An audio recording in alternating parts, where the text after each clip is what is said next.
যে বিভৎসতার চিত্র আমরা দেখেছি, যে সমস্ত ইলেকট্রিক চেয়ারের কথা, যেটা ছবি এসেছে আপনারা জানেন, অনেকে এটা ভুলে বলেছেন যে শক দেওয়ার জন্য। এটা শক দেওয়ার জন্য না, ওই চেয়ারে বসিয়ে আসলে ঘুরানো হতো।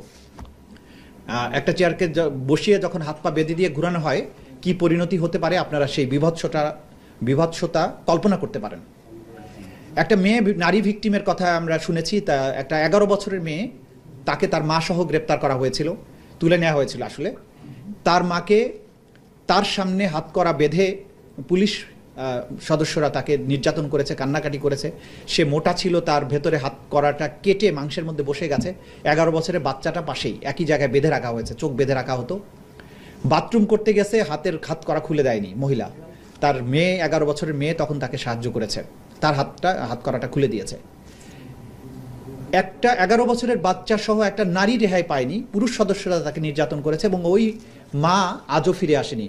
আমরা ধারণা করছি তাকে হয়তো হত্যা করে তার লাশ কোথাও ভাসিয়ে দেওয়া হয়েছে। সেই মেয়েটা কিন্তু আইডেন্টিফাই করেছে কোন জায়গায়, কোন কর্নারে তাকে রাখা হয়েছিল, কিভাবে তাকে নির্যাতন করা হয়েছে দেখিয়েছেন। 3টি ডিটেনশন সেন্টারে বন্দিরা যারা ছিলেন, তাদের মধ্যে উল্লেখযোগ্য 2 জন বা 3 জন করে বন্দিরা গিয়েছিলেন। তারা আইডেন্টিফাই করেছেন কোন জায়গায় তাকে বেঁধে রাখা হতো, কোন বাথরুমে তাকে নেওয়া হয়েছে, কি কি যন্ত্রের সাথে তাকে টর্চার করা হয়েছে। আমরা যেটা দেখেছি যে এই টর্চার কেন্দ্রের ব্যাপক আলামত বিনষ্ট করা হয়েছে। নির্যাতনের জন্য যেখানে তাকে আটকে রাখা হতো, ঝুলানো হতো, সেগুলো ভেঙে ফেলা হয়েছে।